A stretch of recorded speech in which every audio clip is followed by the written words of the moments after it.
Okay, everyone, welcome to week 4. I wanted to apologize again about the week 3 technical difficulties that I was having. I use a program called Screencast-O-Matic, and I always upload my videos to YouTube. Well, there was a bunch of errors. My videos weren't uploading, and through some research, I figured out there's a new version of the program I was using that I needed to download that, YouTube changed something with their interface, and long story short, it was just kind of a mess, and I had things recorded that just weren't going to upload. So I apologize about that. That should work now. I do want to note that this week's lecture, because it was previously recorded but it didn't upload correctly, it's attached here as a MP4 as a QuickTime file. So you will need to have QuickTime if you want to be able to view it. By next week, I will be having them back. They'll be on YouTube. We should be good to go. However, I designed the lectures in a way that if another teacher was teaching those lectures, that the slides stand on their own. Make sure that you watch all the links that are in there in that PDF file. So you should be able to get along just fine without the video. It's just for some extra enrichment, and I know some people like to hear me going through it. But it's not, essential if you don't have the video that you won't be able to, take the quiz or get through any of the material. So I hope that's okay. Again, apologize for the technical difficulties. By week 5, halfway through the class, everything should be smoothed out again. So what we have going on this week, we're going to be reading chapters 5 and 6, so themes in art and art in and out of context. This week is all about context, hence the name of our lecture, The Power of Context. We have an Artist of the Week, Leonardo da Vinci. However, this week it does not have a Q&A with it. So this is just enrichment activity. You're not going to be graded on anything in this presentation. You have a reflection. Your reflect is on Panofsky. So this is all based on your lecture. So make sure that you do read through that or watch the video if you can access it. You also have a project called Out of Context, and then you have your quiz. Remember, everything is due by Sunday at midnight, and let's move on. So we went over your reading. Make sure you get through that. Your lecture, I believe when you launch this item, it should play the lecture automatically. It might take it a few minutes to load, so just be patient with it. Hopefully it will work correctly. Let me know if it's being goofy. I have a feeling I'm going to get a lot of emails that the lecture is being goofy. But you should be able to download the lecture slides just fine and follow along with the lecture slides. And make sure, again, that you watch any of those links, because sometimes I do pull quiz questions out of linked videos. Okay, so you have just a short list of vocabulary this week that I'd like you to be aware of. Really, context is the big ticket item here, and we're going to be talking about Panofsky in your quiz as well. So remember, quizzes, open book, open note anyway. So your Artist of the Week presentation on Da Vinci, I've included a little link. It's just a short video about him and, his great mind.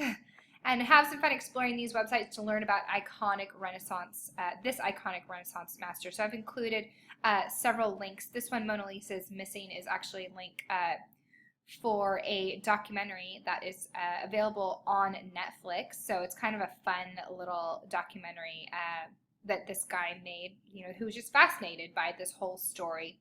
And so I think you can download the film, probably not for free, but it is on Netflix, if it's something that you're interested in watching. So I want you to consider, as you're browsing through this stuff, consider how Leonardo da Vinci has left a lasting legacy on not just the world of art, but on the world of science as well. Okay, we're going to be talking about Panofsky in our blog reflection this week. So make sure you view the lecture, and we talk, it's really that first kind of third of the lecture or so is about Panofsky. And make sure that you view that before you do this assignment. So I want you to select a work of art of your choice from the Met Museum's website. So I've given you a link to it. So be sure to select a work that you can find ample research on. Don't pick an obscure artist that has little information.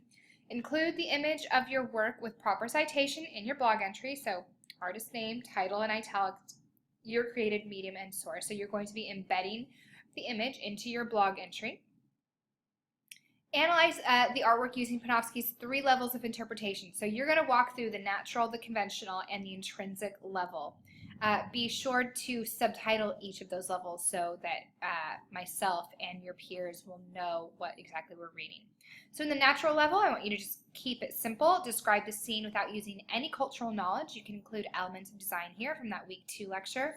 In that conventional level, I want you to use your own cultural understanding to analyze the work. So this is before you do any research. And in that intrinsic level, include at least one research source in this level. And this is really about looking outside the picture frame. After all, properly cite the source as a footnote at the end of your entry. So this is about context. Again, this will make much more sense once you've looked at the lecture.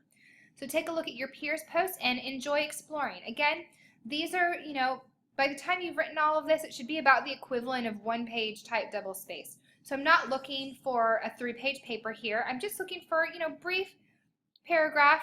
The natural level is going to be probably only a couple sentences. The conventional level should be a little longer, and I'm looking for, just a decent paragraph on this intrinsic level. So don't go overboard, but make sure that you're, I don't want these types of assignments to take up all of your time, but make sure you're being thorough as well. Okay, your project this week is called Out of Context. This is a new project, and I'm excited to see how it goes. You guys are kind of my guinea pigs, but I think it's going to be a fun one. So you're going to use the Google Cultural Institute as a starting point for this project. Excuse the thunder if you hear it outside. We're in the middle of a stormy week here in Nashville. And so if you follow this link, it should take you to Google Cultural Institute's art project page. And you can search, for different artists, Van Gogh, for example, probably Pissarro. You can, do all kinds of stuff. You can search by Met Museum, and it will take you to the Metropolitan Museum of Art, and you can explore their page.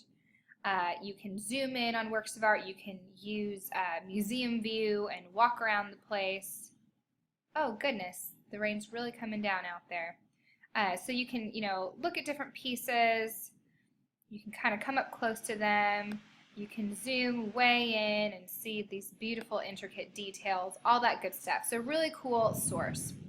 So you're going to use this as a starting point for your project, and I want you to select a work of art to research. It can be from any time period and any geographical location, and in a 2 to 3 page paper you're going to complete the following. So 1, I want you to briefly describe the context of the image. This would include any social, political, personal, or historical factors that went into its creation.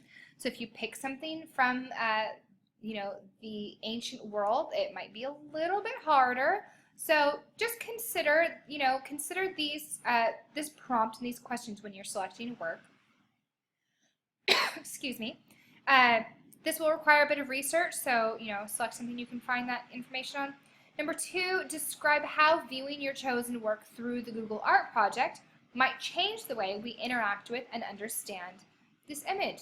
Seeing it virtually rather than physically, being there, for example. Is this experience better? Is it worse? So this is you critiquing this page. I wish I could show you outside because it looks like Noah and the flood.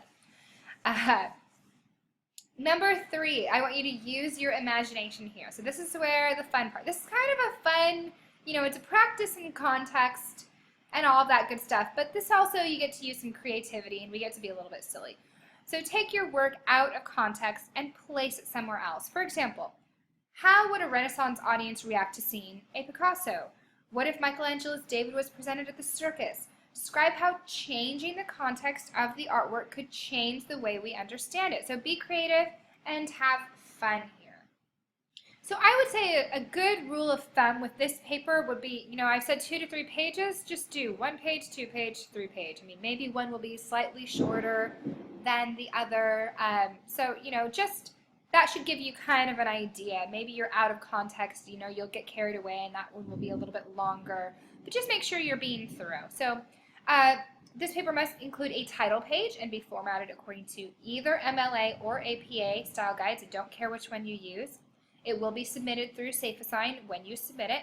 So it will be scanned for plagiarism. So if you take any information from any outside sources, I'm fine with that as long as you cite them. And if you do use outside sources, please use in-text citations. If you have questions about how to do in-text citations, please let me know. So have fun with that project, and then you've got your quiz. Remember, everything due day 7, which is Sunday at midnight. So you have your quiz, your out-of-context project, and your reflection that are due this week. Remember, this stuff on DaVinci is optional, so if you feel like you're just completely overwhelmed, don't sweat it. It's great stuff, really, informative and enriching, but you don't have any questions you have to answer on DaVinci this week. And then make sure you view your lecture and do your reading, and we will be halfway through the class after this. Any questions, any comments, any concerns about anything, please don't hesitate to ask me. Again, be looking for all of your week 3 work to be graded by this Friday. That's my plan, to have it all done. Make sure you look at your feedback. Let me know if you have any questions. I'm really looking forward to reading your formal analysis papers, and I'm going to be starting those tomorrow is when I will get to those. So I might be able to get through all of them in one day, but most likely just everything should be in there by Friday. All right, have a wonderful week, everyone. Stay dry out there in California, and have fun this week.